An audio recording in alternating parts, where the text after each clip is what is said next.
What are you talking about? Hindi naman makapaniwala na tanong ni Sylvia, ang doktor na nag-aalaga noong kay Valentina noong wala pa itong malay. Hindi siyang asawa ko, Sylvia. Seryoso na sabi naman ni Zathian.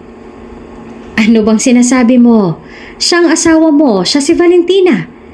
Bakit mo naman naisip na hindi siyang asawa mo, ha? Nawala lang ang alaala niya kaya posible na iba rin ang kilos niya. Iba ang pag-unawa niya sa mga bagay-bagay and that's normal. She's like a new person right now, you know? Pero siya si Valentina. Kahit saang anggulo mo tingnan, siyang asawa mo. No, you don't understand. She's not Valentina. Sabihin mo nga sa akin kung anong dahilan bakit mo naisip na hindi siyang asawa mo. She's a virgin. May nangyari sa amin nung isang gabi. And I was her first. Hindi maaari yun.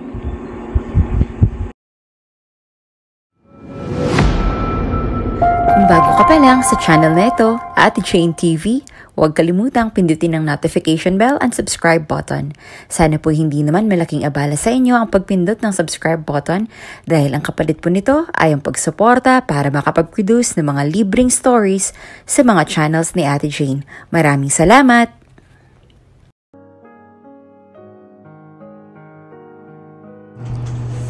Nasaan ako? Iyon ang naging tanong ng dalaga sa sandaling minulat nito ang mga mata. Ginala pa nito ang mga mata sa loob ng silid kung nasaan ito ngayon at mas lalo lang itong nagtaka. Puting-puti ang silid at amoy na amoy niya ang nakakasulasok na amoy ng mga gamot na ayaw niyang maamoy. Maraming mga katanungan ang tumatakbo sa isip ng babae. Katulad na lang ng, bakit may mga aparatos sa kanyang tabi? Bakit may mga dextrose na nakakabit sa kamay niya? Bakit may oxygen na nakakonekta sa ilong niya? Anong nangyari? Bakit siya nasa ospital? Walang kahit anong matandaan ng dalaga. Kahit kaunti mula sa nakaraan niya ay wala man lang siyang naaalala. Napakadami ng tanong sa utak niya. Sinubukan niyang maupo sa kama ng kinahihigaan subalit hindi kaya ng katawan niya dahil masyado pa siyang mahina. Hinintay ng dalaga na bumukas ang pinto ng silid kung nasaan siya at pumasok doon ang isang doktor. Mabuti naman at gising ka na, Valentina. Nakangiting sabi ng babaeng doktor. Kasunod ito ang dalawang nurse, isang babae at lalaking nurse. Kamusta ng pakiramdam mo? Hindi siya kumibo. Hinayaan niya lang ang doktor na tingnan ang lagay niya. Ginamit ang penlight na kinuha mula sa bulsa ng lab coat at sinuri ang mga mata niya. Marami rin itong mga tanong sa kanya at sinagot niya naman ang doktor ng tapat. Mabuti na lang at nagising ka pa. Ang tagal mong walang malay. Ang akala namin ay wala ng pag-asa na magkakamalay ka pa ulit. Mas lalo pang nagtaka ang dalaga ng dahil doon. Matagal? Oo, mahigit 1 taon kang nakaratay sa higaan na to. Walang kahit anong senyales na magigising ka pa. Mas lalong natigilan ang dalaga. Dahil sa mga narinig, hindi niya lubos akalain na 1 taon na pala siyang walang malay ngunit wala man lang siyang matandaan kahit kaunti sa mga nangyari noon. 1 taon? Pero bakit pa ako nakaratay sa ospital na to ng mahigit 1 taon? Anong nangyari? Wala akong matandaan kahit kaunti. Kahit anong gawin na paghahalongkat ng dalaga sa isip niya, ay hindi niya at wala talaga siyang maalala. Sumakit na nga lamang ang ulo niya ng dahil doon. Wala kang maalala? Tanong ng doktor na sinagot niya ng isang mabagal at nagugulahan na tango. Tiningnan ng mga doktor ang lagay niya at doon ay nalaman na nagkaroon pala siya ng amnesia. Ang lahat ng alaala niya bago siya nasangkot sa aksidente ay nawala sa isip niya. She appears to be a blank canvas, untouched by her own history, navigating each moment as if it was her first, striving to carve out new experiences as her past fades into oblivion. Your name is Valentina Salazar. Sabi sa kanya ng nurse na nandito ngayon sa loob ng ICU kung nasaan pa rin siya. You're 29 years old at may 2 kang anak. Ang pangalan nila ay sina Kairos at Winzeski. Nasa pangangalaga sila ng asawa mo si Zathrian Salazar. May mga anak na ako? Oo, ngumiti ang nurse. Mamaya, sigurado ako na bibisitahin kanila dahil tumawag na kami sa asawa mo at pinaalam na namin na nagkamalay ka na. Gulong-gulo. Halos hindi na po proseso ang lahat sa utak ni Valentina. Maging ang sarili niyang pangalan ay hindi niya masabi kung kanya ba talaga yon. Hinintay niya na lang na dumating ang mga anak niya kasama ang kanilang ama. Ilang oras pang lumipas ay bumukas ng pintuan ng silid kung nasaan siya. Pumasok sa loob ang 2 bata na nakasuot ng uniforme. Masayang tinawag siya ng 2 na, "Mommy." Niyakap din siya ng 2 bata ng sobrang higpit na para bang ayaw nang lumayo ng mga ito sa kanya. "Mommy, masaya po ako na nagising na kayo. Ang akala po namin ni Winzeski ay mawawala na kayo sa amin." "Oo nga po, Mommy. Sobrang natakot po kami ni Kuya. Ang akala po namin ay iwan mo na kami. Hindi po namin makakaya yun." Umiiyak na sabi naman ni Winzeski. Nakatingin lang si Valentina sa 2 bata. Tumutulo rin ang luha sa mga mata niya at may kung ano sa kanya na hindi makapaniwala na anak niya nga talaga ang 2 bata na ito. Kung tititigan ng mabuti ay aakalain mo na kambal ng 2 bata. Malaki kasi ang pagkakahawig nila pero mas matangkad nga lang si Kairos. Habang nakatingin si Valentina sa 2 bata ay may kung ano siyang pakiramdam sa kanyang dibdib. Hindi niya magawang maipaliwanag pero nandito, damang-dama niya. Kung ito man ang lukso ng dugo na tinatawag ng karamihan, dama niya ito. Isang patunay na anak nga niya ang mga batang niyakap niya ngayon. "Masaya rin ako na makasama kayo ulit." Garal-galang tono ng boses niya. Patawarin niyo ako kung natakot ko kayo." "Ayos lang po yun, Mommy," sagot ni Kairos. "Ang mahalaga po ay nagbalik ka na po kayo sa amin nila, Daddy. Wala na rin po sa panganib ang buhay niyo at makakasama na po namin kayo." Nag-angat naman ang tingin si Valentina sa asawa niyang si Zathrian. Nakatayo lang ito malapit sa kama kung nasaan silang mag-ina. Pero walang kaemo-emosyon ang mukha nito. Hindi niya masabi kung masaya ba ito na nagising na siya. Kahit ang bugaw nitong mga mata ay hindi kakikitaan ng emosyon. "Mommy, bakit sabi po ng doktor na walan daw po kayo ng memory? Totoo po ba yun, Mommy?" Inosenteng tanong kay Valentina ng bunsong anak na si Winzeski paglabas ng doktor na nagpaliwanag sa lagay niya sa asawa at mga anak. "Oo, mga anak Totoo ang sinabi ng doktor kanina. Wala akong alaala tungkol sa nakaraan ko." Paliwanag ni Valentina. Nakaupo na siya ngayon sa kama. Mahina pa ang katawan niya pero gusto niya nang pilitin ang sarili na maging malakas para sa ganon ay makauwi na sila. "Okay lang po yun, Mommy. For sure, bad po mga memories na meron ka noon. Mas better po na wag na lang maalala yun para hindi po maging hard para sa inyo," sabi ng bunso. "Gagawa na lang po tayo ng new memories with Dad." Ngumiti at tumango naman si Valentina sa mga anak.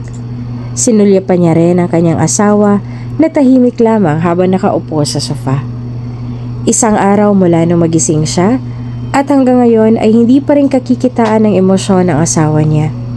Hindi pa rin masasabi kung masaya ba ito. "Daddy, hindi po ba nag-promise ka sa amin noon ni Kuya kapag nagising na si Mommy na pupunta tayo sa mga masasayang places para mag-celebrate?" Tanong ni Winzeski sa ama. Naglakad din ito palapit kay Zathrian at sa lap ng ama ay naupo. "Yeah, I remember saying that," sagot ni Zath sa anak. "Pero hindi pa lubusang magaling ang mom niyo.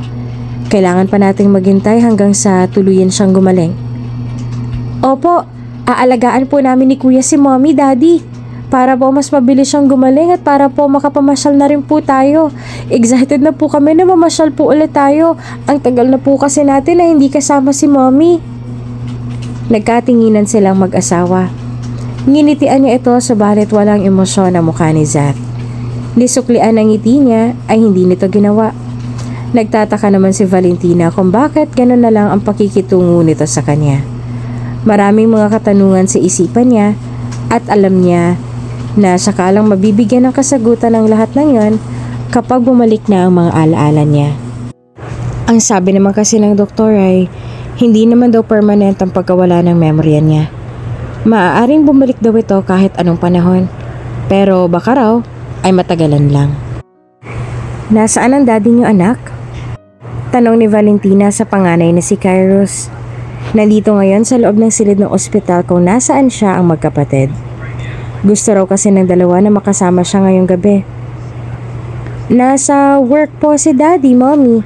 Matagal po siya doon kasi ang sabi niya kanina ay may mahalaga raw po siya mga gagawin. Paliwanag ng anak. Nagugutom po ba kayo, Mommy? Hindi pa naman po ako nagugutom kaya pwede ko po kayong ipaghanda ng pagkain. No, hindi. Ayos lang ako. Hindi ako nagugutom. Magpahinga ka na lang dyan sa tabi ng kapatid mo. Alam ko napagod ka kanina sa school. Bago natulog si Kyra sa tabi ng kapatid, ay lumapit muna ito sa kanya para humalik sa pisngi niya. Pagkatapos ay nahiga na ito sa kama. Sa tabi ng kapatid na mahimbing na ang tulog. Hindi naman makatulog si Valentina.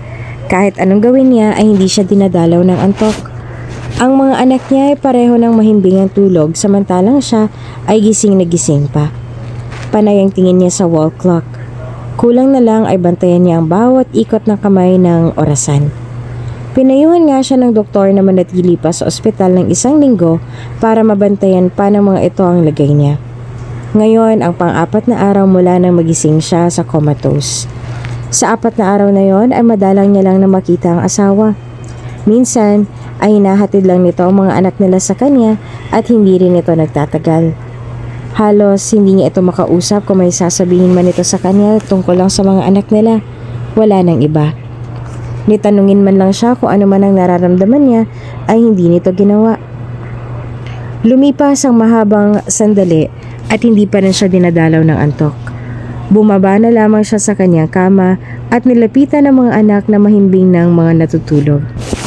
Inabot ng kamay niya ang mukha ng bunso. Marahan niya yung hinaplos at sunod ay ang mukha naman ng panganay na anak. 10 taong gulang na itong si Kairos.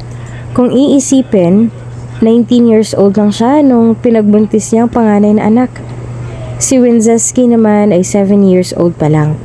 At tulad ng kuya nito, mabait at matalino din itong bata. Nakamamanghalang isipin dahil hanggang ngayon ay hindi niya pa rin lubos na maisip na may malalaki na siyang mga anak. Kay gandang pagmasda na magkapatid. Lalo na noong nagyakapan silang dalawa.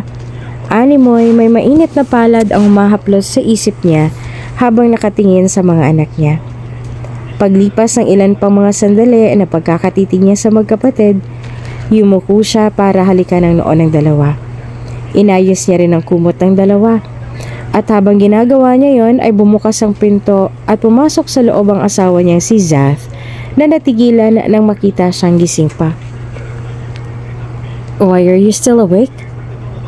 Iyon na siguro ang unang pagkakataon na tinanong siya nito nang hindi tungkol sa mga anak nila.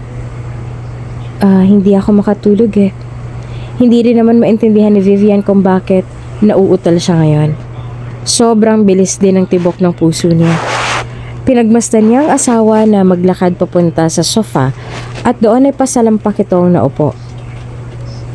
Kakauwi mo lang ba galing trabaho? Tiningnan siya nito ng ilang segundo bago sumagot. Yeah. At hanggang ngayon ay hindi pa rin niya alam kung ano ba ang trabaho nito. Ano pala ang trabaho mo? Pati ba naman yun hindi mo rin tanda? Tila hindi ito natutuwa. Nagbaba naman ang tingin si Valentina ng tingin sabay. Mabagal siyang tumango bilang sagot sa tanong nito. Ganun ba yung kawalang halaga sa'yo para hindi mo matandaan? Makahulog ang sabi nito. Ha? Nagbuntong hininga ng malalim si Zathrian. I am an engineer. May-ari ako ng isang construction company. Tumango siya. Una pa lang ay iniisip na ni Valentina na mayaman ang asawa niya. Mahahalata naman kasi sa dating nito at sa pananamit nito. Even though he dressed up in a casual attire, he still exudes an air of luxury. Gwapo rin kasi ito. At kung tutusin, ay mas gwapo pa siguro ito sa sikat na mga artista at modelo. Matangkad at moreno ang balat. Itim na itim ang kulay ng buhok na malinis ang pagkakagupit. Makapal ang kilay na bagay lang sa may katamtamang lapad ng noo at ang bughaw ng mga mata na binigyan tingkad din ng makorba at mahaba nitong pilikmata. Matangos din ang ilong nito na para bang pinagtuunan talaga ng oras ng may likha na gawin. Maging ang mga labi nito na natural ang pula at katamtaman lamang nipis ay mukha ring malambot. Pagdating din sa katawan, masasabi niya na maganda ang pangangatawan nito. Mabango rin ito na kahit na nasa malayo siya, ay naaamoy niya pa rin ito. Why are you staring at me like that? Kunot noon namang tanong ni Zath nang mapansin ang titig niya. Ha? Hindi kita tinitingnan. May iniisip lang ako. Pagsisinungaling niya. Kahit pa ang totoo, ay hindi niya talaga namalayan ang sarili niya na nakatitig na pala siya dito dahil sa masyado siyang nahahalina sa kakisigan nito. Are you sure? Oo naman. Hindi kita tinititigan ano? Tanggin niya. Dama ni Valentina ang pag-init ng pisngi niya. Tumango lang si Zathrian. Wala naman ito ang ibang sinasabi sa kanya. Wala ring ibang ginagawa, pero ang puso niya ay sobrang bilis ng tibok at para bang mas lalong nagiinit ang pisngi niya. Mabuti na lang at hindi naman na nagtanong si Zathrian. Niluwagan lang nito ang suot na necktie. Maging ang pagkakabotones ng manggas ang suot nito na white long sleeve ay niluwagan niya din. Kumain ka na ba? Pagkalipas sa ilang sandali ay nagtanong siya. Nilipat nito ang tingin sa kanya at marahan ng tumango. Yeah, ikaw? Iyon lang naman ang sinabi ni Zathrian pero hindi niya maipaliwanag ang kakaibang naramdaman niya. Para bang may mga paru-paro sa sikmura niya. Tapos na rin. Sabay kaming kumain ng mga bata. Sino pala naghatid sa kanila kanina dito? Ang yaya nila. Bakit wala siya? Pinauwi ko na. Sabi ko na ako nang bahalang magbantay sa mga bata. Natigilan naman si Zathrian sa sinabi niyang yon. Ikaw ang nagbabantay sa kanila? Oo, wala naman akong ginagawa eh. Gusto ko na malibang-libang din, tsaka alam ko na miss na ako makalaro ng mga bata. Nakakunot ang noon ni Zathrian kapag kuha na tumango din. I see. At tiningnan nito ang oras. Nasasuot na relong pambisig. Magpahinga ka na. It's already past midnight. Matutulog ka na rin ba? Hindi pa. May trabaho pa akong kailangang tapusin. But after I finish my work, I will rest. Nakinig siya sa sinabi ng asawa. Bumalik na nga siya sa kanyang kama at pinagmasdan niya na lang ito na magtrabaho. Hindi naman namalaya ni Valentina na sa kakatitig niya sa asawa ay nakatulog na pala siya. Lumipas ang ilang minuto at naramdaman ni Zathrian na wala na ang mga mata na kanina pa ay nakamasid sa kanya, habang siya naman ay nagtatrabaho. Pag-angat niya ng tingin, ay nakita niya ang asawa na mahimbing nang natutulog. Napatigil siya sa pagtatype sa laptop niya at tinitigan niya ito ng mabuti. Pagkuhan na tumayo na siya para lapitan ito. Ilang segundo pa siyang napatitig si Zathrian sa asawa niya. Sa loob-loob niya ay para bang ibang-ibang tao ito ngayon nasa harap niya. Hindi niya masabi kung ito pa ba talaga ang asawa niya o ibang tao na. Napakalayo ng pag-uugali nito sa dating si Valentina. Iniisip na lang ni Zathrian na baka dahil yon sa nawalang memorya nito, kung kaya'y iba na rin ang pakikitungo nito sa kanya at sa kanilang mga anak. Wala sa sariling inabot ni Zathrian ang mukha ng asawa. Hinawi niya rin ang ilang hibla ng buhok na humarang sa mukha nito. Walang pinagbago. Ito pa rin talaga ang pinakamagandang babae sa mga mata niya. Napakaamo ng itsura nito lalo na ngayon na natutulog ito. Parang isang diwata na walang kapintasan. Kamangha-mangha at kahali-halina. Nang mahuli ni Zathrian ang sarili sa kanyang ginagawa, inalayo niya na lamang ang kamay niya na para bang napaso siya. Kinumutan niya na lang ang asawa bago bumalik sa sofa kung nasaan siya kanina habang sinasabunutan ng buhok niya. "Welcome back home po, Mommy!" Masayang sabi ng mga anak niya nang sandaling makapasok sila sa loob ng isang malaking mansyon na bahay daw nilang pamilya. Ngayon ay ang araw na lumabas na siya ng ospital. Kasamang magkapatid ng sumundo sa kanya sa ospital, subalit wala naman ang ama ng mga ito dahil marami raw itong trabaho at kailangan pang gawin. Nagpasalamat naman si Valentina sa mga anak na sinamahan pa siya papunta sa kwarto daw nila ng ama ng mga ito. "Mommy, dito po kayo natutulog nun ni Daddy oh." Masayang sabi ni Wenzeski. "Minsan po ay nakikitulog din po kami sa inyo ni Kuya." "Maganda po ba, Mommy?" Tanong naman ni Kairos. "Matagal din po kayong hindi nakatulog dito kaya tiyak po ako na namimiss nyo na rin po ang kwarto nyo na to." Ngumiti at tumango naman si Valentina sa mga anak. Oo, namiss ko nga ang kwarto namin ng dad ninyo." Pero sa totoo lang, wala talaga siyang maramdaman habang nandito siya sa kwarto na ito. The room was expansive, boasting a modern design. Despite the sleek, luxurious appearance of the modern furnishings, including the state-of-the-art equipments, the king-sized bed adorned with pristine white satin appeared invitingly soft yet failed to evoke a sense of warmth. In fact, the entire ambience of the room lacked a welcoming embrace, leaving an air of detachment. Hindi niya ma-feel na siya ang may-ari ng kwarto na ito. Hindi niya ramdam na minsan siyang naging masaya sa kwarto na to at minsan niya itong pinahingahan. Siguro dahil wala naman siyang maalala tungkol sa nakaraan niya, kaya wala rin siyang maramdaman sa kwarto na ito. Marahil ay iyon ang dahilan nun. She felt like the room's lack of warmth and vitality left her feeling disconnected, unable to sense any joy or happiness permeating its atmosphere. Pero ngayon na nakabalik na siya, sisiguraduhin niya na mapupuno muli ng saya ang mga bagong alaala ang kwarto na ito. Ang buong mansyon, to be exact. Hindi niya na ulit hahayaan na malungkot ang mga anak niya. Nakwento rin kasi sa kanya na magkapatid na sobra silang nalungkot nang wala siya sa mansyon at silang tatlo lang ng kanilang ama ang laging magkasama. Gusto ni Valentina na alisin sa isipan ng mga anak niya ang masamang alaala na yon. Masyado pa silang mga bata kaya ang gusto niya sana ay maging masaya sila palagi. Inilibot siya ng magkapatid sa mansyon. Pinakilala din siya ng mga ito sa kanilang mga kasambahay. Sa tingin ni Valentina ay mahigit kumulang sa 15 ang kasambahay nila sa mansyon na ito.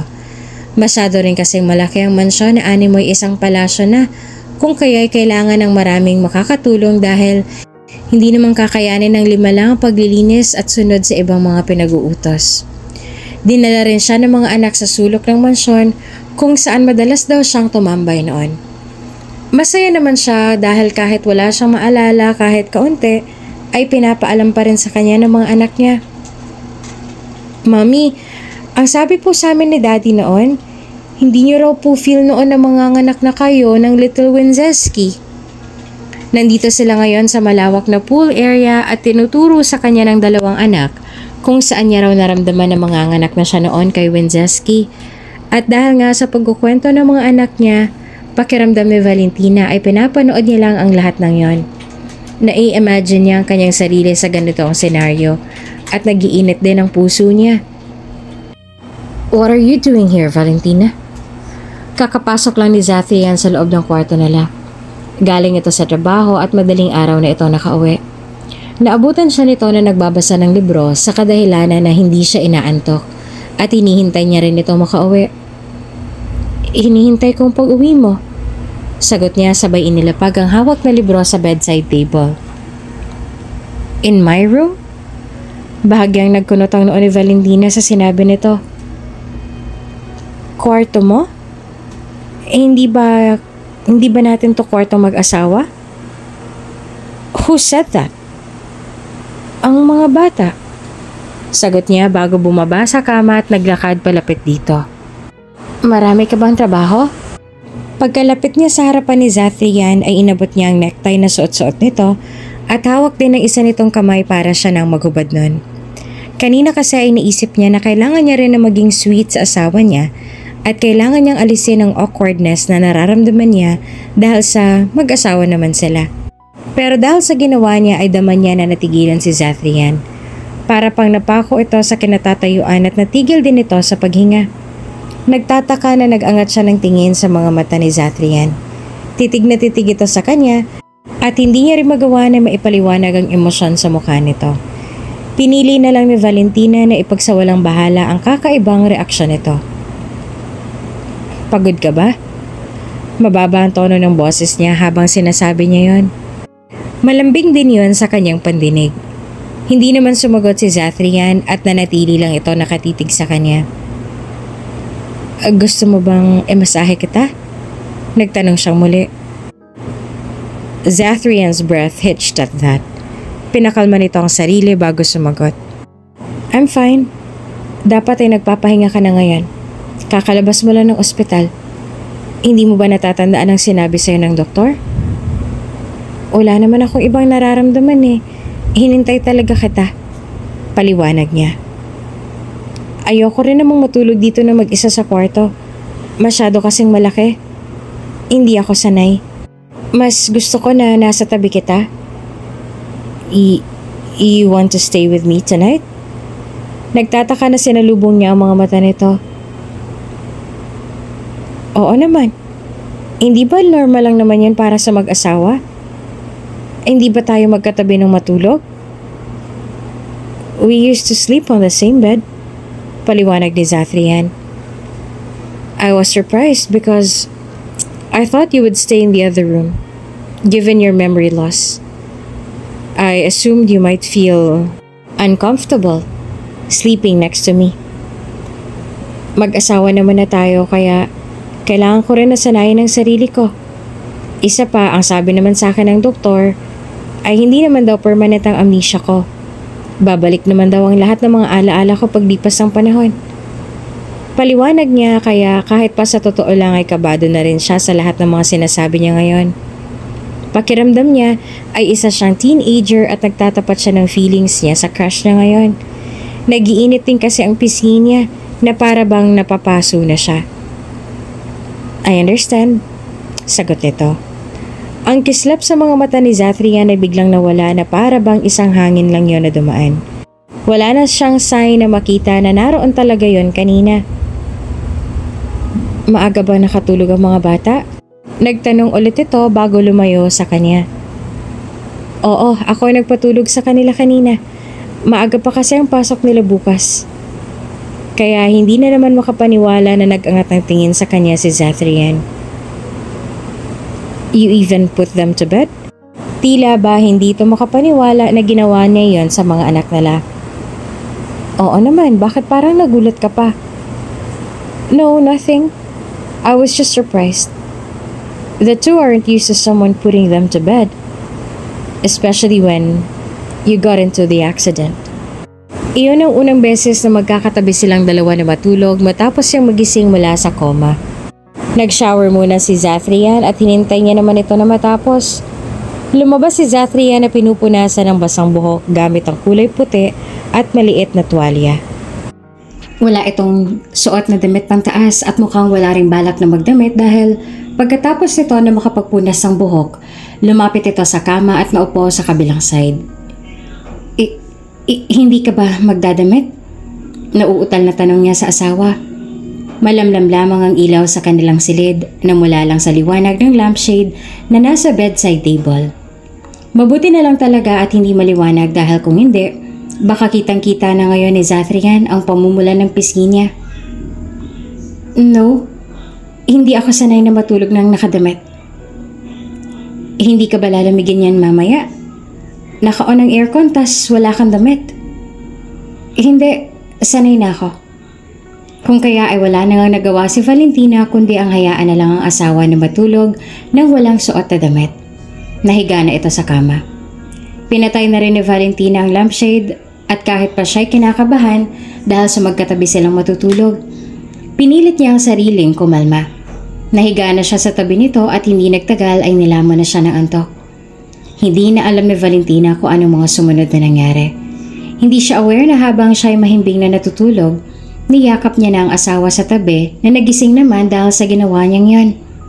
Nang mapagtanto rin ni Zathria na mahimbing nang natutulog ang asawa, kung kaya siya nito niyakap, bagay na hindi nito ginagawa noong may alaala pa ito, ay hinayaan niya na lang na bumalik na rin siya sa pagtulog.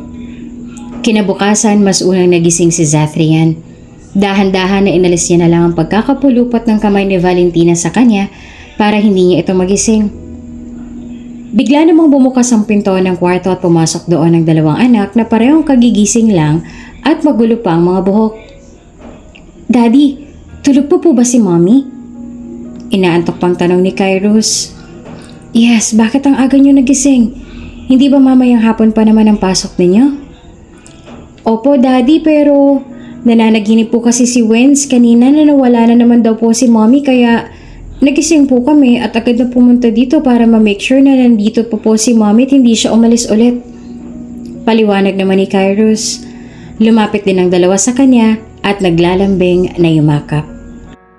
"Huwag kayong matakot, nandito pa naman ang Mommy ninyo," saad ni Zathrian sa mababa na boses habang hinahaplos ang likuran ng mga anak. "Opo, pero Daddy, pwede po ba na dito na lang po kami mag-sleep ulit?" Tanong ng bunsong si Wenz. "Oo naman," sagot naman ni Zathrian. Lumayo ang dalawa at saka tumingin sa mga mata niya.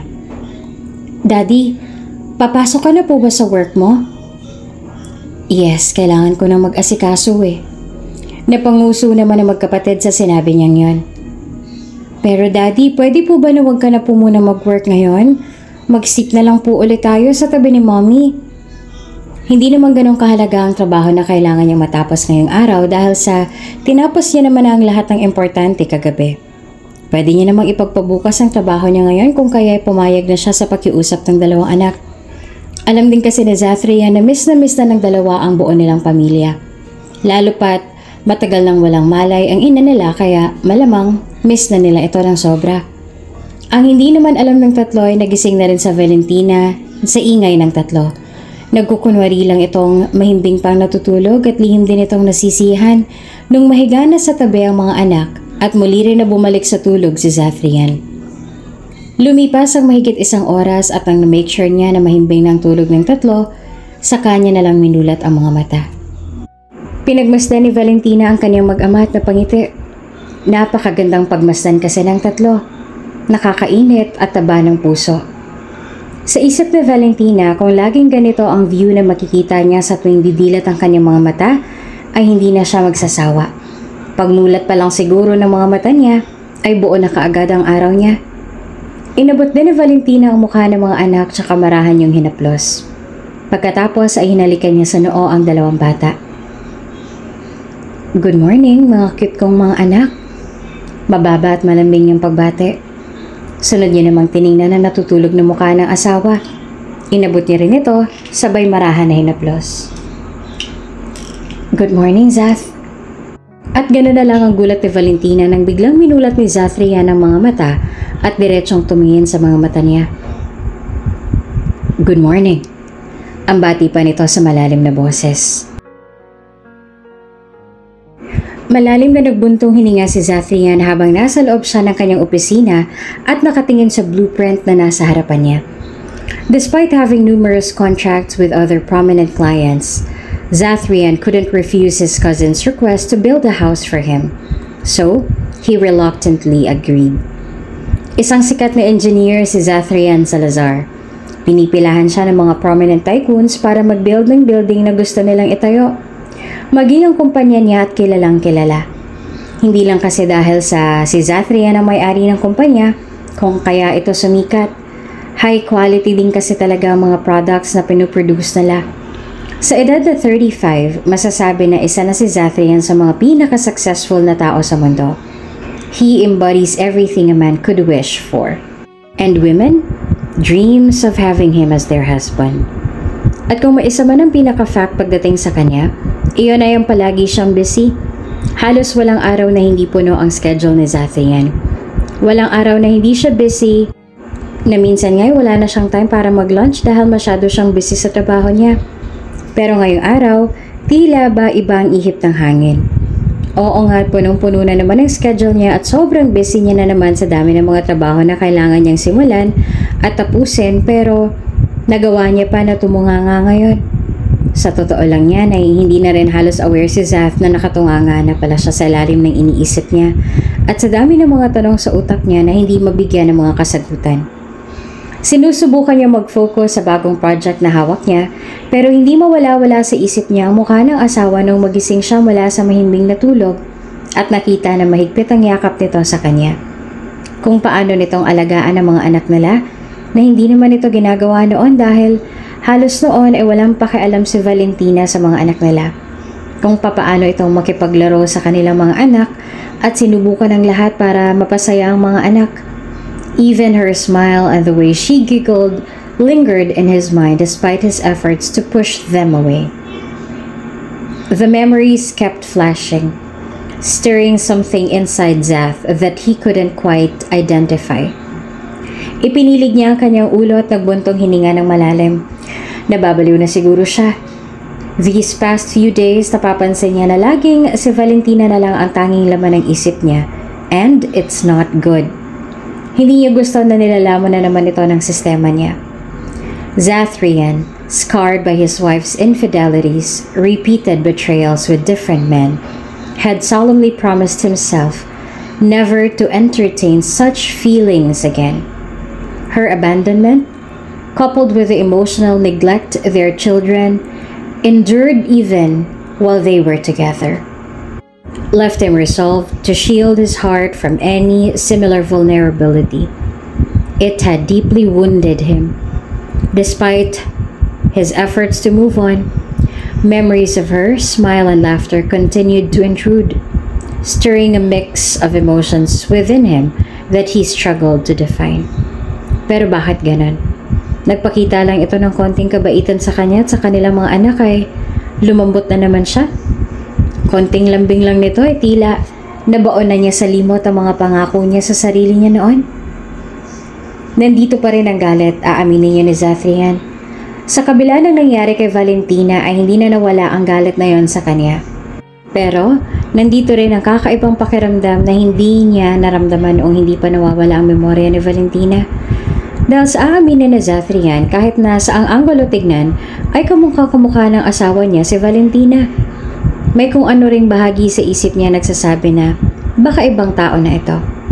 Pero alam naman ni Zathrian na ang pagbabago sa aksyon na ito ay dahil lang sa wala itong memory. Pero sa oras na bumalik na yon, ay babalik din sa dati ang pag-uugali nito. Nagbuntong hininga ulit ng malalim si Zathrian at tinapos ng ilan sa mga trabaho niya. Nang lumipas ang mahigit 4 na oras at hindi pa rin siya halos makapag-focus sa trabaho, ay nagpasya na lang siyang umalis. Kinuha niya ang susi ng kanyang sasakyan para pumunta sa kumpanya ng pinsan niyang si Raya Rojo. He drove his Lamborghini Veneno to the Regis law firm. Engineer Salazar, you're here! It's nice to see you again! Masayang pagbati sa kanya ni Attorney De La Cruz nang makita siya nito. Mabuti naman at nagpasya kang bumisita ngayong araw dito. Ang tagal din mula nang hindi ka namin nakita. It's been what? A year and a half, right? Ngumiti si Zathrian dito at saka nakipagkamay. Yeah, it's been a long time. Masaya rin po ako na makita ulit kayo, attorney. Matanda na itong si Attorney De La Cruz, kasing edaran lang ng kanyang namayapang ama. Isang abogado na to sa pinakamatagal na sa law firm ni Sharaya. Masasabi na isa ito sa mga pinakamagaling na abogado at sa kabila ng success na tinatamasa ay nananatili itong loyal sa pinsan niya kahit pa alam nila na marami itong offer mula sa iba't ibang law firms. Kabilang na mismo ang offer mula sa Office of the President. Pinagkakatiwalaan si Sharia ang matanda, kaya ganun din siya. Meron itong isang apo na babae na noon pa man ay may gusto na raw sa kanya, subalit nang i-anunsyo niya sa media na siya ay kasal na, tumigil na rin ang pagkakagusto sa kanya ng apo nito. Kamusta ka na, Zathrian?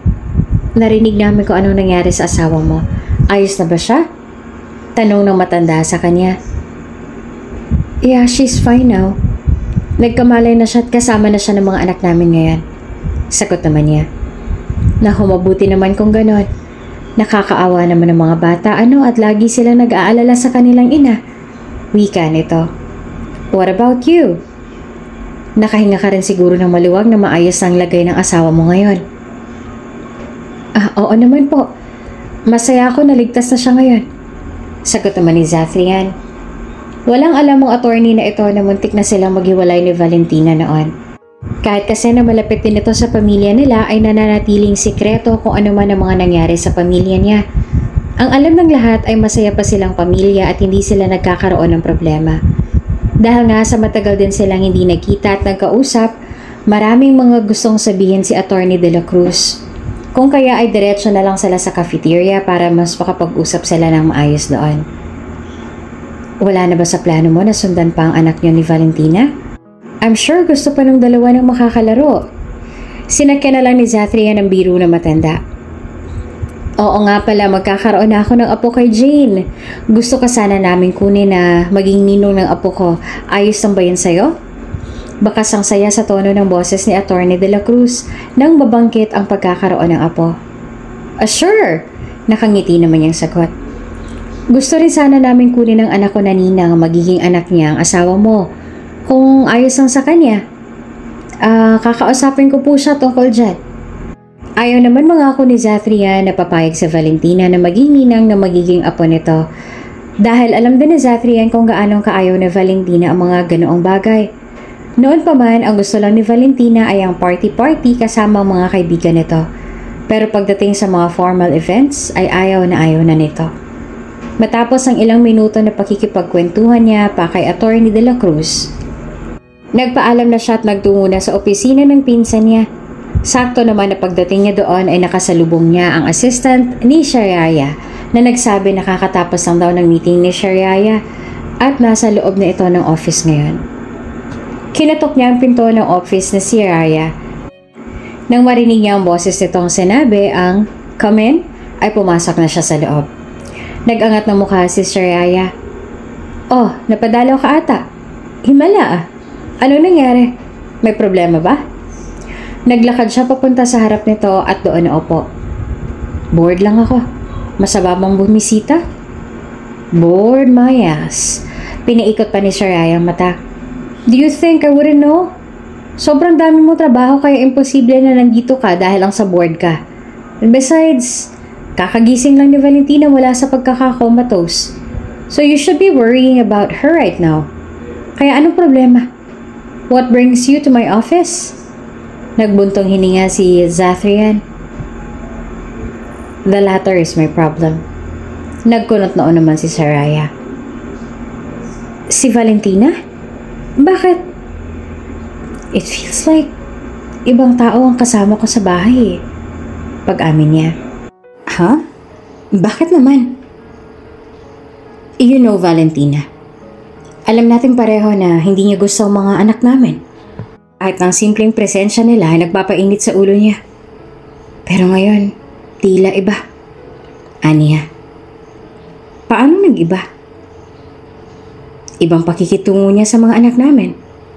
Mabait na siya sa kanila. Maalaga na rin siya sa kanila. She always put them to bed. Sang lullaby for them. Palagi na rin siya nakikipaglaro sa kanila. Bagay na hindi naman niya ginagawa noon. Minsan pa nga binabasahan niya rin ang 2 ng libro o kaya naman tinutulungan niya ang panganay namin sa mga homework niya kapag hindi niya iyon maintindihan. Marami pa siyang mga kakaibang bagay na hindi niya ginagawa noon pero ginagawa niya na ngayon. Mahirap na isa-isahin dahil halos lahat naman ng kilos niya ngayon ay malayo sa mga ginagawa niya noon. Paliwanag naman ni Zathrian. Ano mo problema ron? Hindi ba maganda na nagbago na siya para sa mga bata at para hindi niya na sila masyadong masaktan? Nakakaawa rin kasi ang mga bata sa pagtrato niya sa kanila noon. Wika ni Shariah. Kung nagbago na siya, ang ibig sabihin lang noon ay may pag-asa pa ulit ang pamilya ninyo. Baka naman masave niyo pa ang marriage niyo at hindi na mauwi ang lahat sa annulment.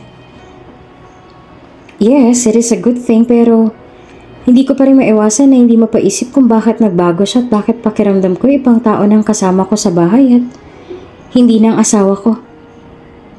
And you liked it, right? Tanong nito. What? Gusto mong nararamdaman mo ngayon? Ang bagong version na ito ni Valentina. Mas gusto mo na ganito siya kaysa sa ugali niya noon, tama ba? At magsisinungaling naman siya kung sasabihin niya na hindi.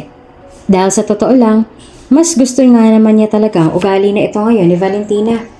Gustong gusto niya kung paano ito mag-alaga sa kanilang mga anak. Gusto niya rin kung paano nito pinaramdam sa kanya na asawa siya nito dahil ni minsan ay hindi nito iyon pinaramdam sa kanya noon. Mga bata pa lang sila noong naging magkasintahan silang dalawa. 19 si Valentina noong nagbuntis ito sa panganay nila na anak na si Kairos. Noong una ay ang gusto ni Valentina na mangyari ipalaglag ang panganay nila na anak dahil sa hindi pa raw nito handa na maging isang ina. Hindi rin kasi siya matanggap ng pamilya nito pero nakiusap si Zath na kung maaari ay buhayin nila ang kanilang anak. At para naman hindi mapahiya si Valentina ay pinakasalan siya ni Zath. Maaga silang naging mag-asawa at noong unang naging maayos din naman ang pagsasama nilang dalawa. Naging loyal si Zath sa asawa. Kahit anong paninira ng mga tao kay Valentina ay hindi niya yun pinapakinggan dahil sa mahal niya nga ito at may tiwala siya dito. Hanggang sa isinilang na nga ni Valentina ang bunso nilang anak na si Wenceski at doon niya natuklasan ang kataksilan nito sa kanya. Sa kabila noon ay pinili niya pa rin na patawarin ito para sa mga anak nila dahil ayaw ni Zath na lumaki ang mga anak nila nang hindi buo ang pamilya. Ilang beses niya itong pinatawad kahit na alam ni Zathrian na nawawala ng pagmamahal sa kanya ni Valentina at nabaling na iyon sa iba. Pinatawad niya ito sa kabila ng kataksilan nito. Kahit nung sa kasamaan nito ay pinatawad niya pa rin ito. Paulit-ulit niya itong pinatawad. Maging ang mga anak nila ay sinasaktan na rin ito pero katulad ni Zathrian ay pinatawad din ng dalawa ang kanilang ina.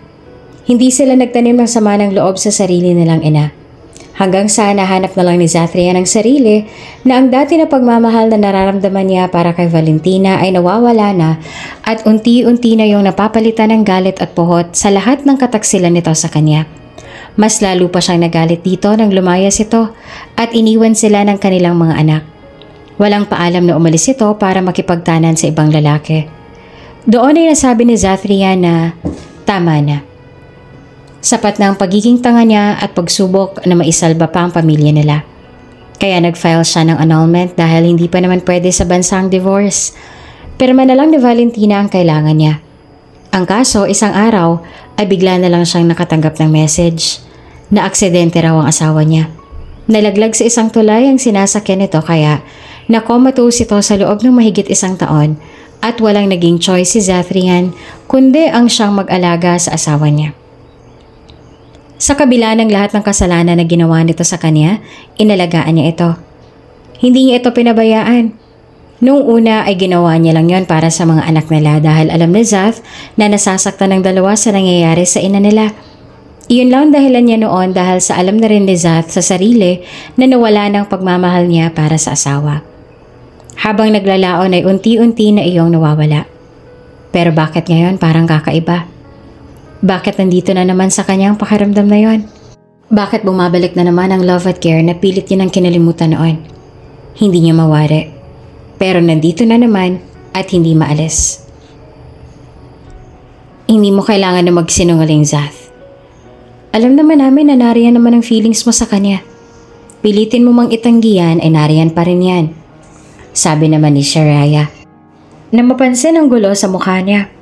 Ang magkasalubong niyang mga kilay na nagsasabi na may malalim siyang iniisip ngayon. Siguro lang, mas gusto mo lang ang bago niyang ugali ngayon. And I'm pretty sure na kaya ibang pakikitungo niya sa iyo ngayon at ang mga anak niyo ay dahil sa memory loss niya.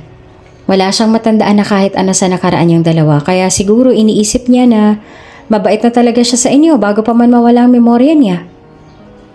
At ganun din naman ang dahilan na naiisip ni Zathrian.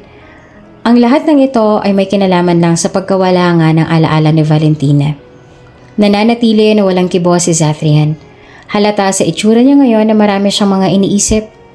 Napailing naman si Sharaya habang nakatingin kay Zathrian. Minsan ay naaawa na rin si Sharaya sa pinsan niya dahil alam niya na nahihirapan na ito sa mga nangyari pero wala naman siyang magawa dahil sa mga sandaling ito, alam niya na ito lang ang may tanging kakayahan na resolbahin ang lahat ng mga problema nito. Siya nga pala, Zathrian. Nagsalita si Sharaya para kunin ang atensyon ni Zathrian. Baka kasi mamaya ay mahipan ito ng masamang hangin at hindi na makabalik sa dati. Kinausap ako ni Sancho kahapon. Plano niya raw na magtayo ng resort at ang gusto niya na ikaw ang maging engineer sa mga infrastructure na gusto niya sa resort niya. May tiwala raw kasi siya sa trabaho mo. Tumango naman si Zath. Kailan daw ba? No exact date. Pupunta lang ata yun sa office mo pag galing na siya sa business trip niya para makausap siya tungkol sa plano niya. Kung gano'n, nahihintayin ko siya sa office ko. Aniya. Tatanggapin mo? Gulat na tanong ni Sia. Oo, malaking bayad nun. Nalaglag naman ang balikat ni Sharaya. Pero paano ng bahay ko? Pagsasabayin ko ang trabaho ng bahay mo at ng resort ni Sancho, madali lang naman yun. Are you kidding me? Anong madali doon? Saka for I know, hindi lang kami ni Sancho may offer sa'yo, no? Pinipilahan ka kaya ng mga kilalang tao para ikaw maging engineer sa mga pinapatayo nilang kung ano-ano mga infrastructures. At lahat sila ay hindi birong binabayad sa'yo. Anong balak mo sa sarili mo? Patayin dahil sa sobra mong kakatrabaho. Well, it's not that mamatay ako dahil lang sa trabaho. Dahilan naman ni Zathrian. Marami kang offers, tama ba? Yes. Ibig sabihin nun ay marami kang trabaho. Bakit tatanggap ka pa ng iba? Naghihirap ka na ba? Nakakunot naman ang noon ni Sharaya. No.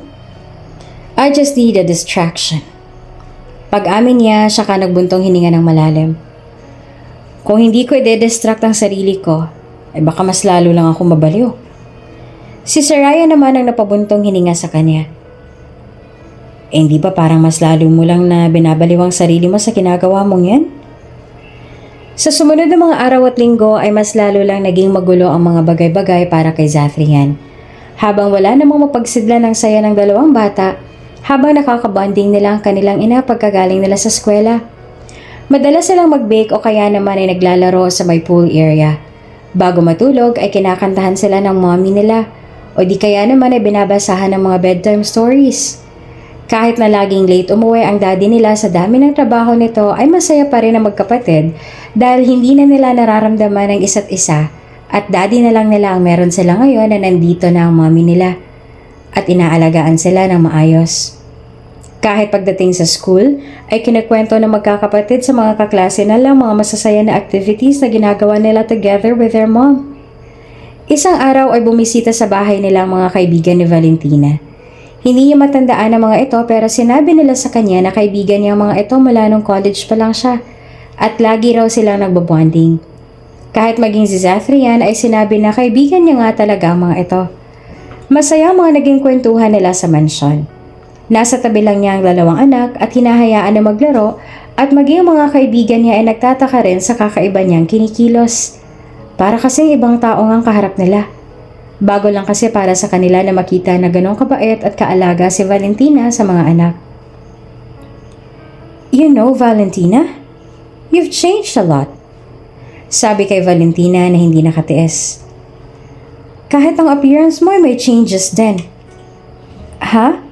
Nagtatakang sabi naman ni Valentina. Anong ibig mo sabihin? Umiling si Nathalie. Nothing. Never mind.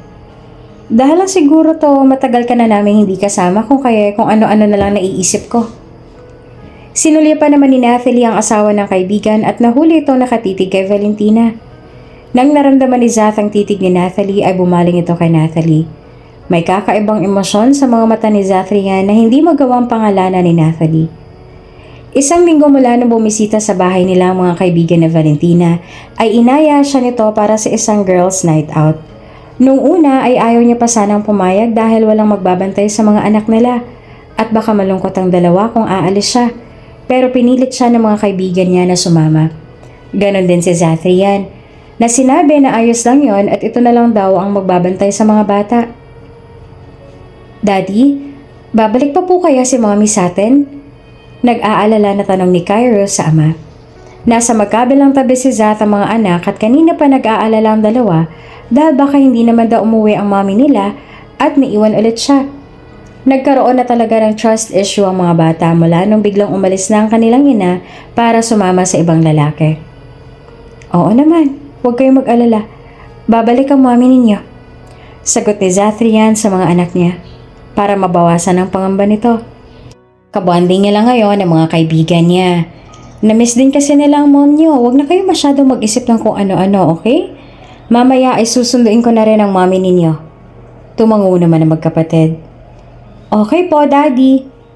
Samantalang habang nagiinom ang mga kaibigan niya dito sa isang club, tahimik lang na nakaupo si Valentina sa gilid. Sabi ng mga kaibigan niya ay mahilig daw siya sa alak. Pero ngayon ay para bang hindi na kaya ni Valentina na uminom. Ang dami nang naiinom ng mga kaibigan niya pero siya ay nakakaisang tagay pa lang. At pakiramdam pa nga ni Valentina ay tinamaan na kaagad siya ng sipa ng alak. Nako, yan si Jana. Mahinang alcohol tolerance yan. Konting inom lang, suka na kaagad.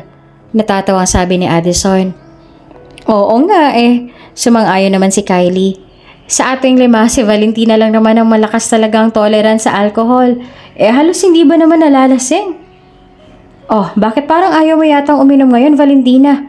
Nako, parang hindi ikaw to Pinagbawalan ka ba ng doktor mo na uminom? Tanong sa kanya ni Natalie kaya nabaling ang atensyon sa kanya ng mga kaibigan niya. Oo nga, Valentina, may pinagbawal ba sa'yo ang doktor mo na hindi mo sinasabi? Si Jana naman ang nagtanong. Ha? Hindi, wala naman. Ayoko lang talaga na mag-inom ngayon. Paliwanag niya.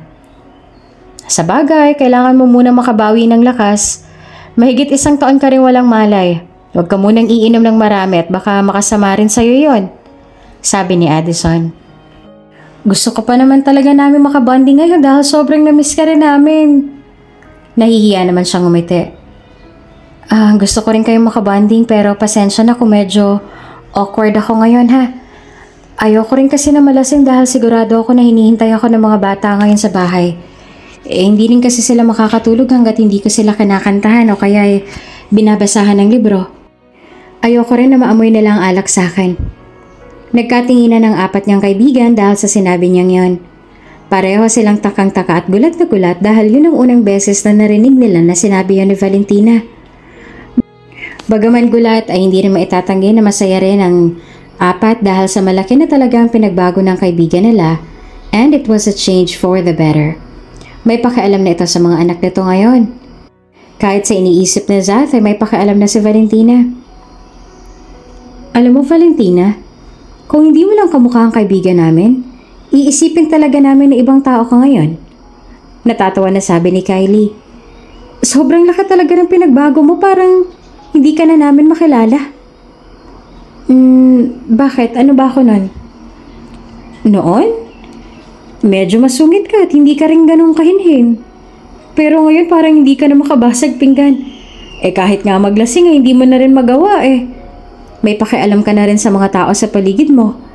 Dati hindi mo naman iniisip yon. Paliwanag ni Kylie. It's like you're a new person. A new version of yourself. Well, much better version. Kaya masaya kami para sa'yo. So, cheers for that! Nagtataka naman si Valentina sa kung ano bang ibig sabihin ng mga kaibigan niya kaya sinubukan niyang tanungin ng mga ito kung anong klaseng tao ba siya noon at kung paano ugali niya noon pero sinasabi lang ng mga ito na medyo masungit nga daw siya. Wala nang iba na ino-open sila tungkol sa past niya. Siguro daw ay dahil ayaw din nila na mahirapan siyang kakaisip ng mga bagay na hindi naman niya maalala. Dahil nga rin sa malalim na pag-iisip ni Valentina, napapainom na rin siya ng alak. Hindi naman ganong karaming iniinom niya pero tila mula nung magising siya mula sa koma ay nagbago na rin ang tolerance niya dahil mabilis siyang nalalasing. Mas nauna pa nga siyang nalising kesa sa mga kaibigan niya na para bang hindi pa tinatamaan ng alak. Gusto ko na umuwi. Lasing na sabi ni Valentina sa mga kaibigan. Inihintay na ako ngayon ng mga ama ko. Hindi na ulit ako sasama sa inyo. Nilalayo niyo ako sa mag-ama ko. Ha? Nagugulahang tanong ni Kylie. Ayos ka lang ba, Valentina? May masakit ba sa'yo? Miss ko na ang mag-aama ko. Hey, ayos ka lang ba? Sinubsob niya ang mukha niya sa mesa. Iuwi niyo na ako sa kanila. I want to see them. Takang-taka na naman ang mga kaibigan niya dahil sa iyon ang kauna-unahang beses na tumakbo ito ng ganon. Bagaman nagtataka ay nalupa rin siya ng mga ito at sinabi na ihahatid na lang siya pa uwi sa kanila para makasama niya na ang kanilang mag-ama. No, I want to see them now. Inangat niya ang kanyang ulo at puno ng luha ang mga mata niya. Dalhin niyo sila dito. Nagpanik na ngayon ang mga kaibigan niya dahil hindi nila alam ang dahilan kung bakit umiiyak na ngayon si Valentina. Sigurado sila na wala naman silang masamang sinabi para maiyak si Valentina ng ganon. Namimiss lang talaga nito ang asawa at mga anak niya kaya ganito ito ngayon. Napatigil si Valentina sa pagnuso ng malakas nang mag-ring ang cellphone niya. Hindi niya tiningnan kung sino ang tumatawag at kaagad naman yung sinagot. At dahil may kaingayan kung nasaan sila, hindi niya ito masyadong narinig. Hello?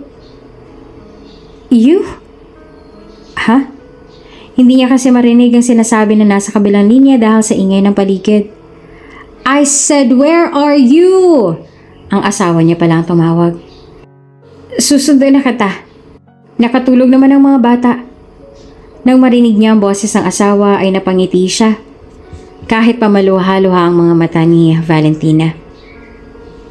Zathrian?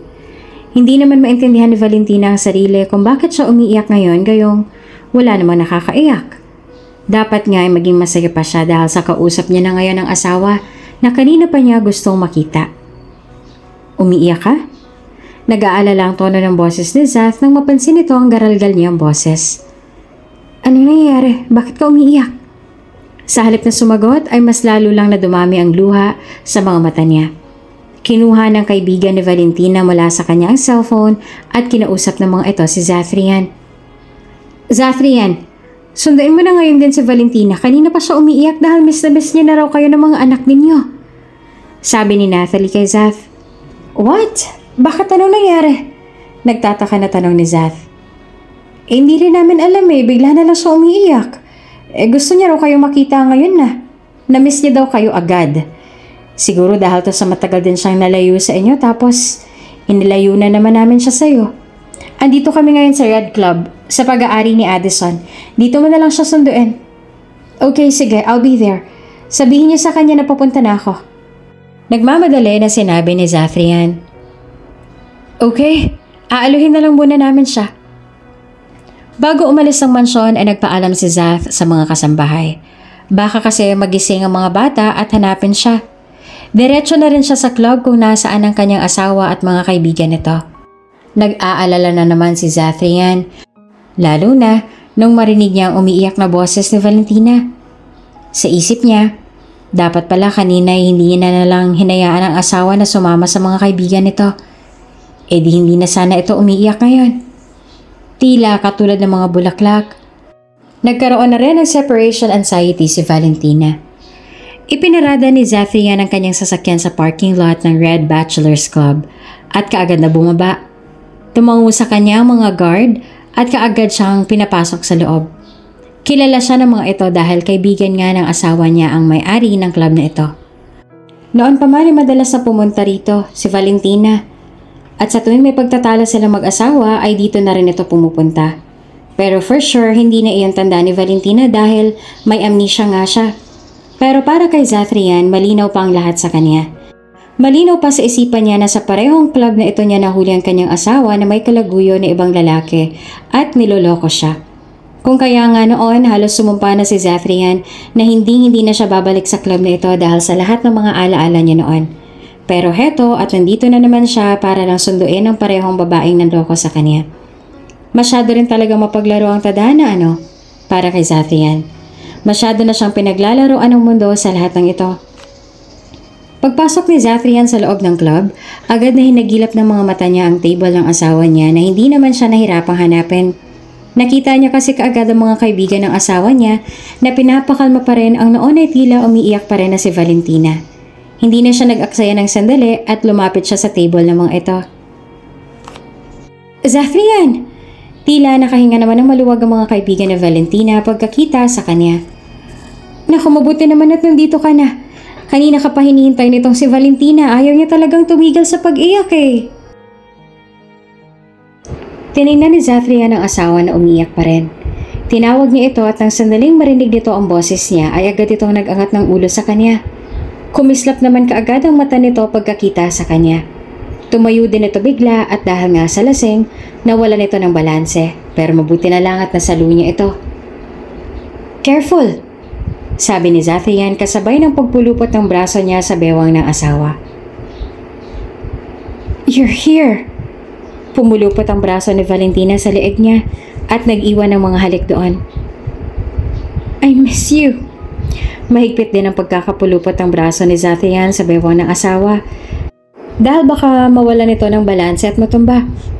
Tiningnan ni Zathrian ang mga kaibigan ng asawa na para bang binuhusan ng isang balde na nagiyelong tubig at hindi makagawang makagalaw habang nakatingin sa kanilang dalawa.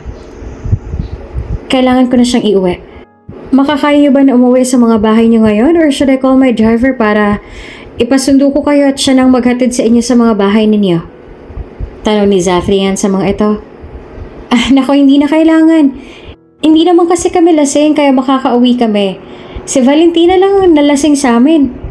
Paliwanag ni Kylie. "Pasensya na talaga sa nangyari, Zathrian.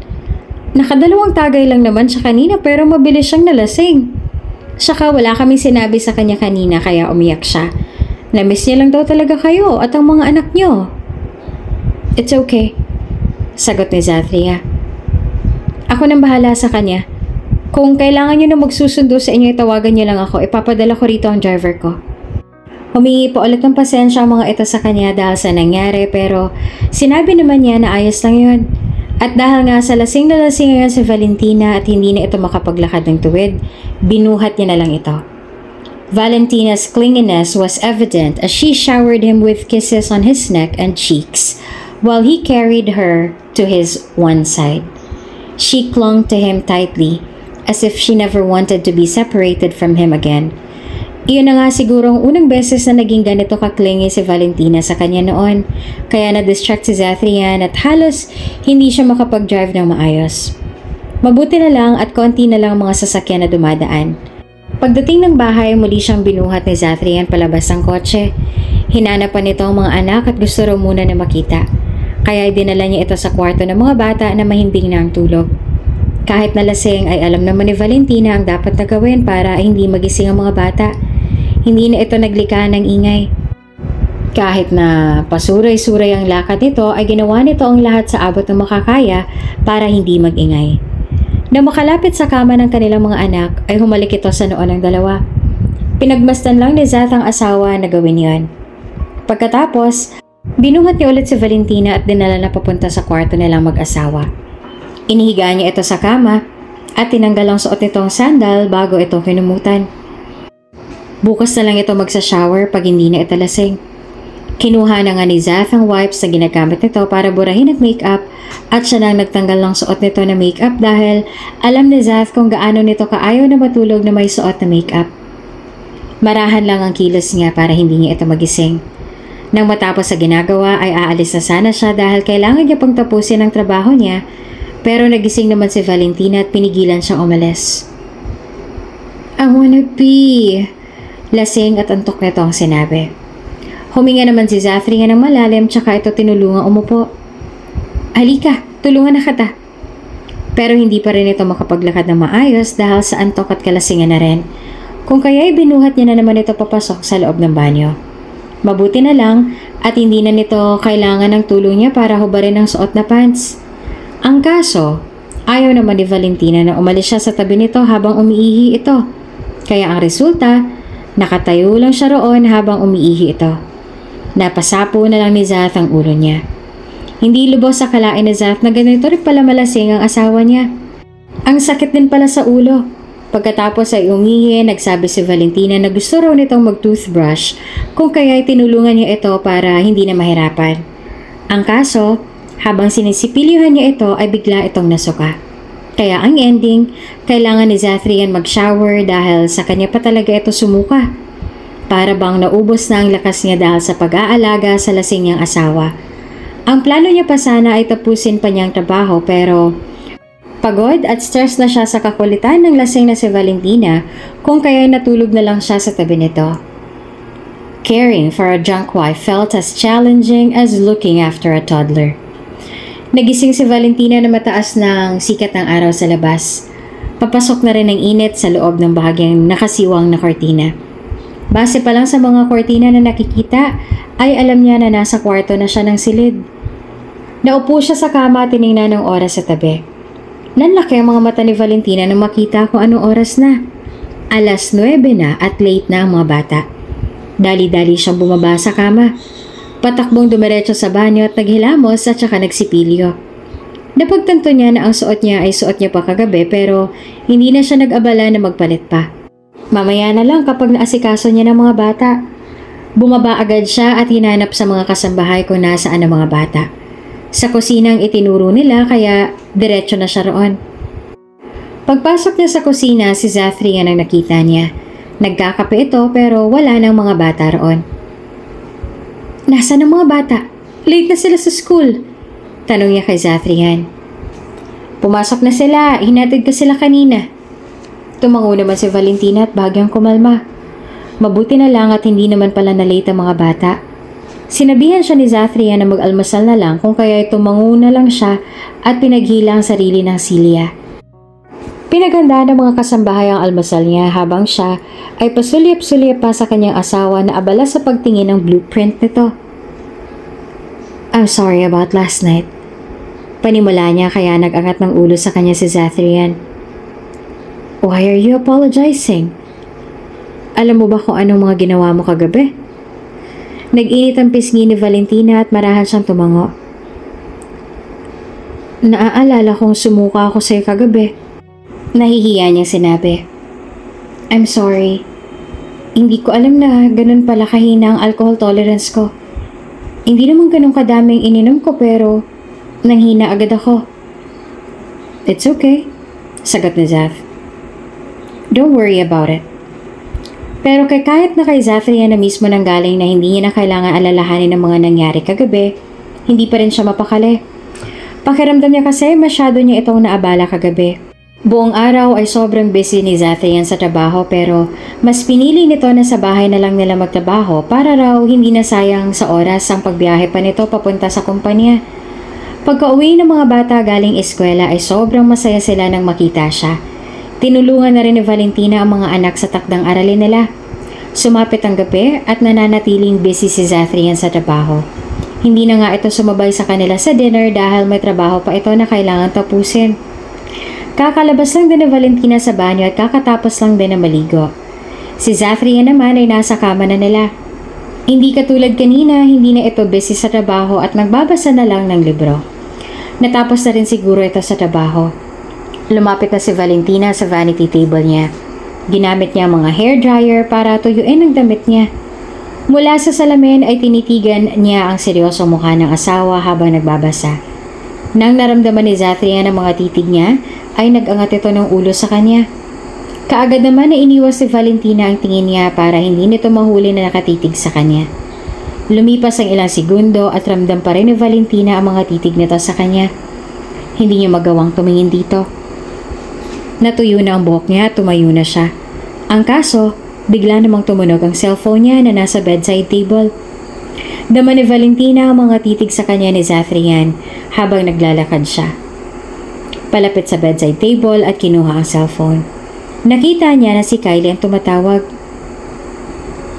Sila Kylie. Sabi niya kay Zathrian na nasa kanyang mga mata. Sagutin ko lang. Doon na ako sa may veranda para hindi kita maabala. Hindi niya ito sinagot pero pinagmasdan lang siya ni Zathrian na maglakad papunta sa veranda. Kinausap niya mga kaibigan doon ng mga ilang minuto. Kaya ngayon ay nakatawag na nga ito sa kanya dahil sobrang wasted na daw ng mga ito kagabi kaya buong araw ay tulog sila.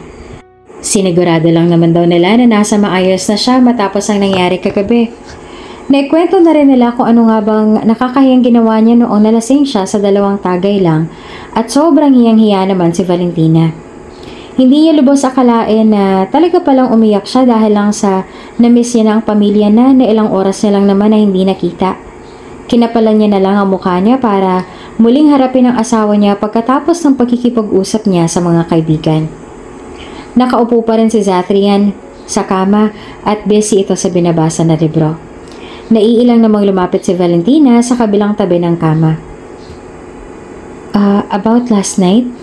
Panimula niya. It's okay, sumagot si Zathrian. Forget about it. Pero, nag-angat ng ulo sa kanya si Zathrian. I said it's okay. You were drunk last night. Wala namang mali sa ginawa mo.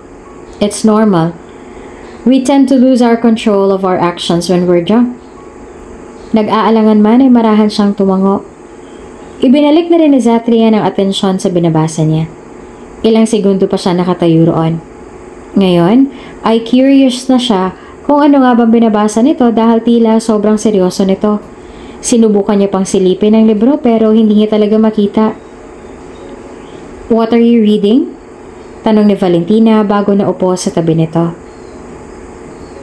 Something that is not suitable for you. Simple namang sagot nito. Nalukot naman ang noon niya.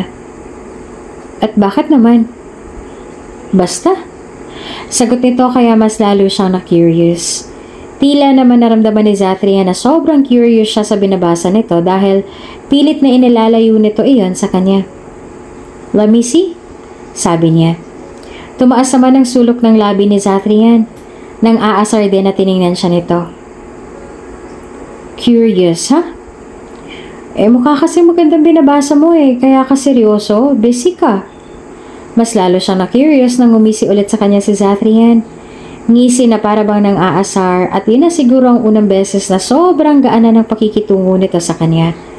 Noong akmang itutuloy na ni Zathrian ang pagbabasa sa libro, bigla niyang inagaw iyon. Hey! Zathrian hissed, surprised at the sudden action.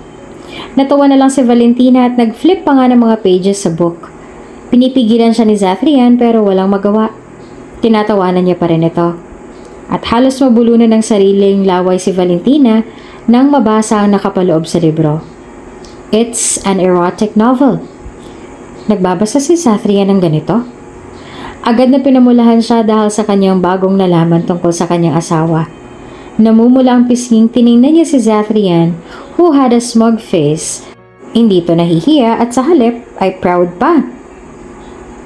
You're reading a book like this? She stammered. Zathrian smirked and hummed. Ipinatong naman ni Valentina ang libro sa lap nito and put a safe distance between them. Nasa gilid na talaga siya ng kama at namumula ng pisngi niya. Mas lalo namang lumapad ang ngisi ni Zath. Why are you suddenly so shy, my wife? He teased. Hindi ba ginagawa naman na natin noon kung ano mang meron sa libro na yan noon? Ha? Hindi ka naman nahihiya sa akin noon habang ginagawa natin ang mga bagay na yon? Mas lalo pang nang-asar si Zathrian. Bakit ngayon hiyang-hiya ka na? Mariin siyang napalunok. I'm not. Kaila niya habang nauutal. Really? Lumapit ng upo si Zathrian sa kanya. At sa sobrang lapit ay ramdam niya na ang init ng katawan nito. Look at me in the eye then. Matapang na tiningnan niya ito sa mga mata. Pero ang tapang na yon ay kaagad na nawala nang mapagtantong sobrang lapit na ng mukha nila sa isa't isa na kaunti na lang ay magkakadikit na ang labi nila. Kita naman ni Valentina ang kakaibang kislap ng mga mata ni Zath nang mapadako ang tingin nito sa natural na mapupula niyang mga labi. She subconsciously licked her lips. I want to kiss you, Zathrian blurted. Napakurap siya. Gulat sa sinabi nito. Ha? Tumingin sa mga mata niya si Zathrian. I said I want to kiss you. I want to kiss you senseless until we're both breathless. Zathrian repeated huskily. I can do that, right? Bago pa man siya makasagot, inunahan na siya ni Zathrian. Bigla nitong pinaglapat ang kanilang mga labi dahilan para manlaki ang mga mata niya dahil sa gulat. Sa labis sa pagkabigla sa mabilis sa pangyayari ay hindi naman siya makagalaw. Para bang napako siya sa kinauupuan niya, habang ang mga labi ni Zathrian ay gumagalaw. Am I still drunk? Is this because of my hangover? Am I daydreaming?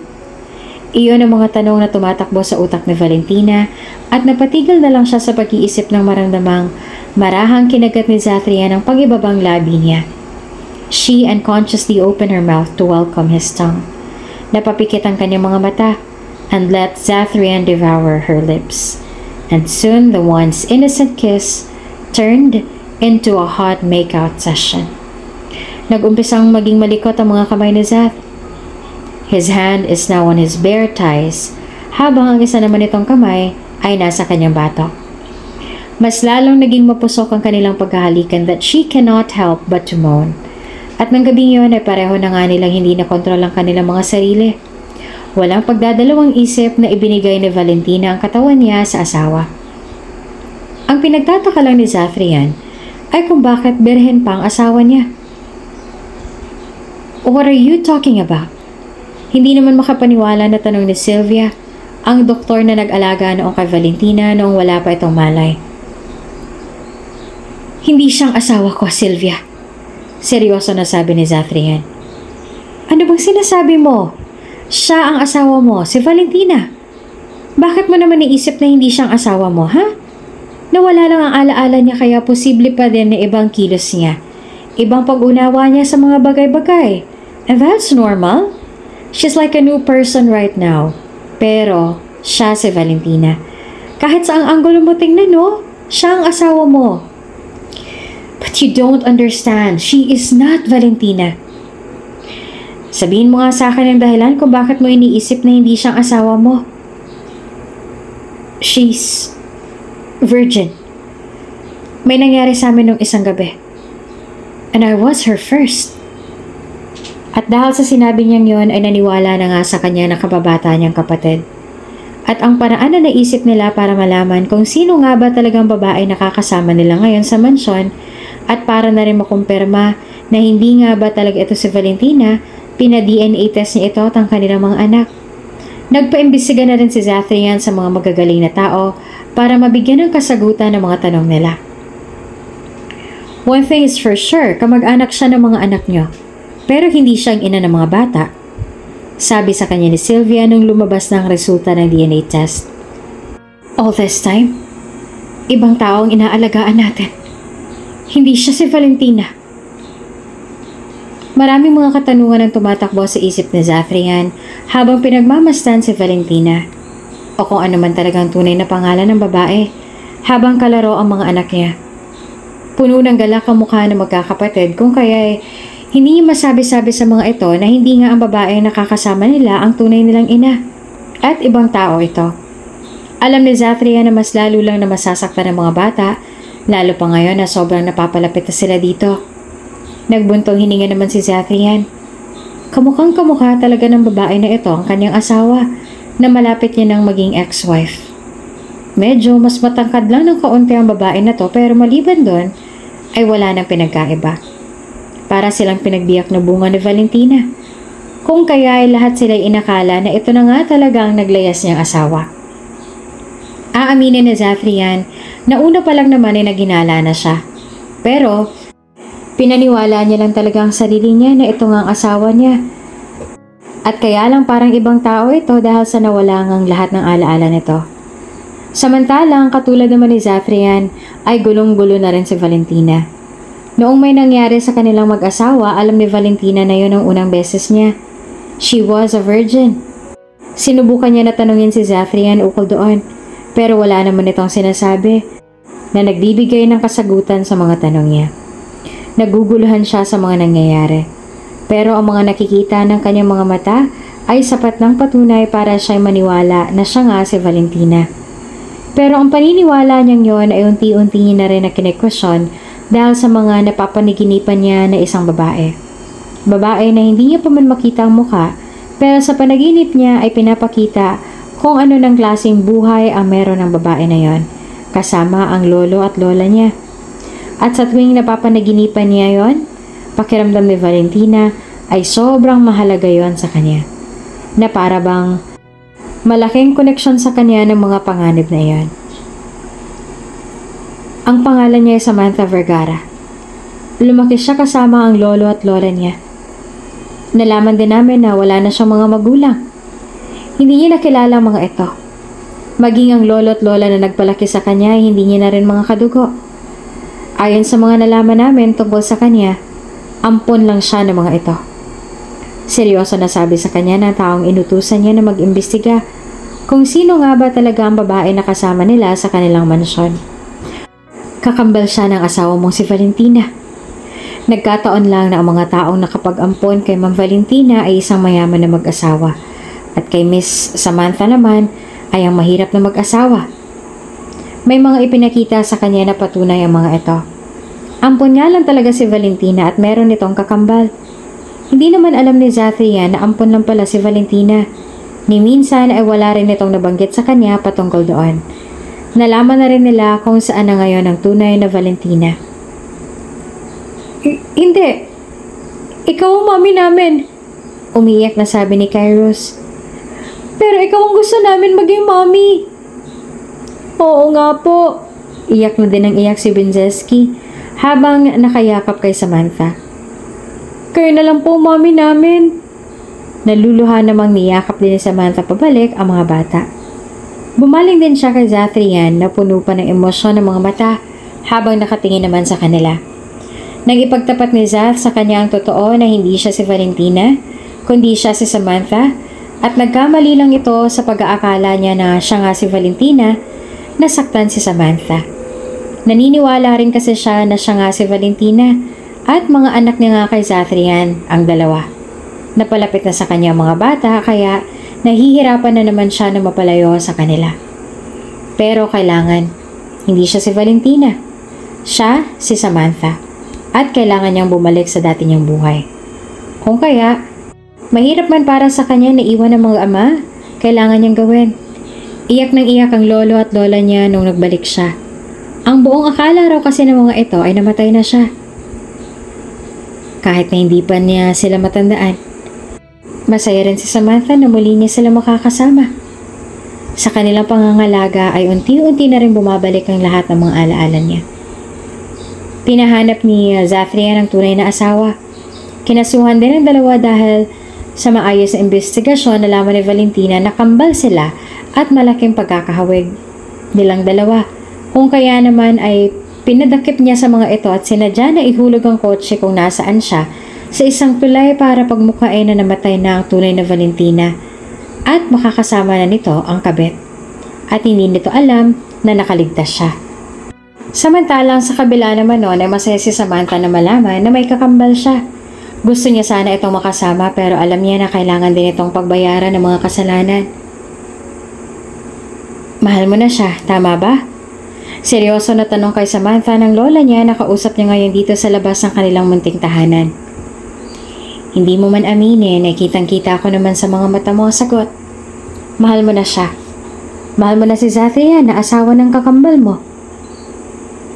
Nagbaba siya ng tingin. Oo. Aaminin na Samantha. Totoo ang sinabi ng lola niya. Mahal niya nga talaga si Zathrian. Hindi niya lang alam kung kailan at paano nagsimula. Basta sinabi niya na lang sa sarili niya na mahal niya nga ito. Habang lumilipas ang araw at linggo na hindi niya nakakasamang mag-ama, mas lalo siyang nahihirapan. Mas lalo siyang nasasaktan. Mahal niya na ito. Kung mahal mo siya, anong pumipigil sa'yo? Bakit hindi mo ipagtapat sa kanya kung anong tunay mong nararamdaman? Malungkot na tumingin si Samantha sa mga mata ng lola niya. Hindi po pwede, Lola. Hindi po pwede itong nararamdaman ko para sa kanya.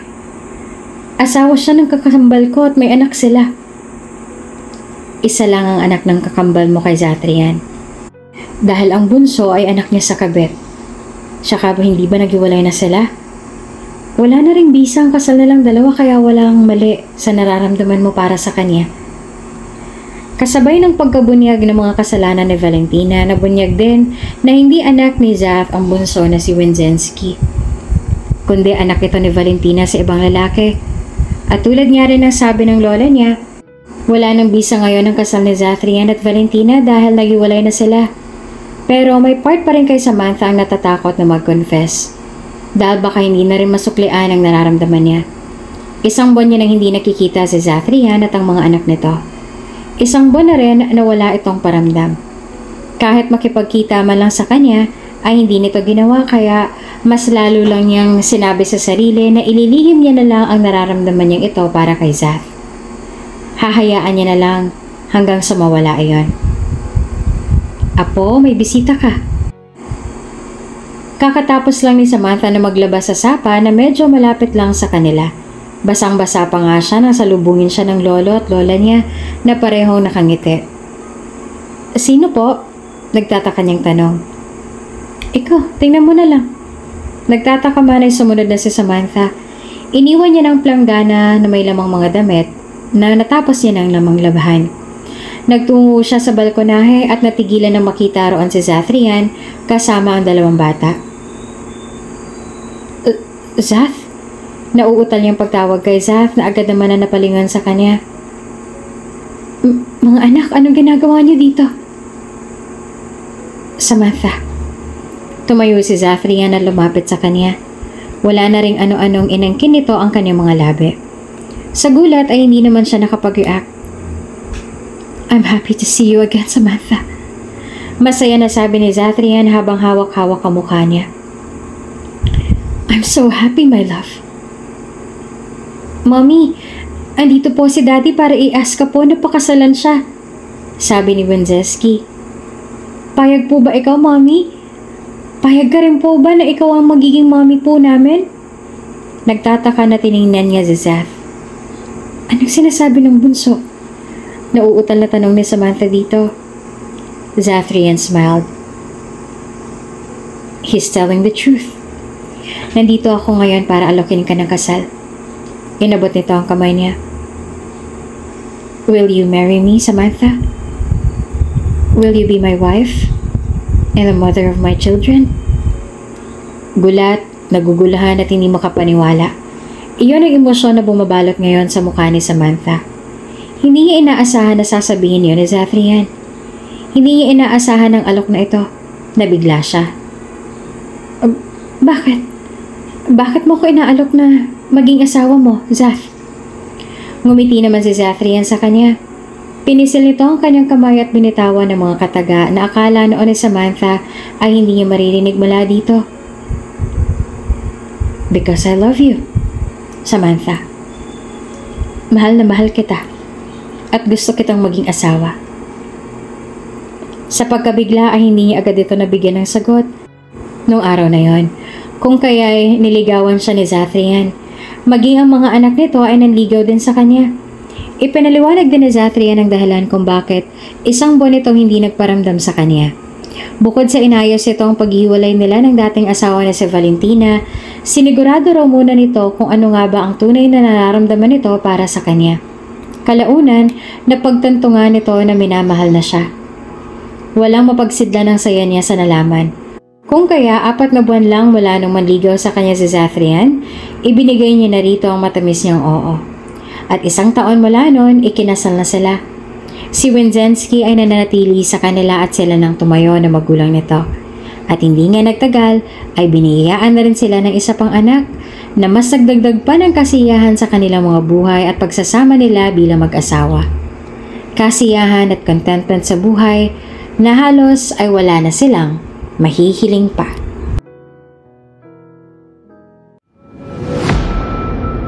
Kung bago ka pa lang sa channel na ito, Ate Jane TV, huwag kalimutang pindutin ang notification bell and subscribe button. Sana po hindi naman malaking abala sa inyo ang pagpindot ng subscribe button dahil ang kapalit po nito ay ang pagsuporta para makapag-produce ng mga libreng stories sa mga channels ni Ate Jane. Maraming salamat!